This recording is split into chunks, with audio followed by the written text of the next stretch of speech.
어깨 통증이 몇 달이 지나도 안 나아서 오시는 분들이 있습니다. 이야기를 들어보면 증상도 다양합니다. 팔을 위로 올릴 때 아파요. 팔이 특정 자세에서 아파요. 잘 때 아파요. 초음파로 어깨 힘줄을 살펴보면 통증의 원인이 회전근개 손상인 분들이 정말 많더군요. 회전근개 파열은 정도가 매우 다양합니다. 힘줄의 일부만 손상된 부분 파열부터 힘줄 전체 두께가 끊어진 전층 파열까지 있으며, 영상에서 파열이 확인됐다고 해서 모든 사람이 같은 정도의 통증이나 기능 저하를 보이는 것도 아닙니다. 오늘은 어깨 통증의 흔한 원인 중 하나인 회전근개 파열이 무엇인지 알아보겠습니다. 1. 회전근개란 무엇일까요? 회전근개는 어깨 관절을 둘러싸고 있는 4개의 근육과 힘줄을 말합니다. 보통 극상근, 극하근, 견갑하근에서 주로 파열이 나타납니다. 일반적으로 극상근에서 가장 많다고 하는데 제가 본 바로는 극하근, 견갑하근도 상당히 많더군요. 2. 회전근개 파열은 왜 생길까요? 회전근개 파열이라고 하면 운동을 하다가 갑자기 힘줄이 끊어지는 모습을 먼저 떠올리기 쉽습니다. 물론 넘어지면서 손을 짚거나 무거운 물건을 갑자기 들다가 손상되는 경우도 있습니다. 하지만 실제로는 나이가 들면서 힘줄이 조금씩 퇴행하고 약해지면서 발생하는 퇴행성 파열도 흔합니다. 미국 정형외과학회에서도 회전근개 파열의 상당수가 노화 과정과 관련된 퇴행성 변화에 의해 발생하며 나이가 증가할수록 발생 위험이 높아진다고 합니다.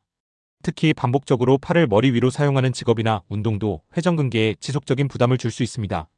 예를 들어 골프나 테니스, 배드민턴을 자주 하는 분, 헬스장에서 어깨 운동을 많이 하는 분, 무거운 물건을 반복적으로 들어야 하는 분, 팔을 위로 올려 작업하는 직업을 가진 분들에게서 발생하기 쉽습니다. 즉 회전근개 파열은 어느 날 갑자기 생기기도 하지만 오랫동안 누적된 작은 손상이 어느 순간 증상으로 나타나는 경우도 많습니다. 3. 회전근개 파열의 양상은 어떤가요? 회전근개 파열은 크게 부분 파열과 전층 파열로 나눌 수 있습니다.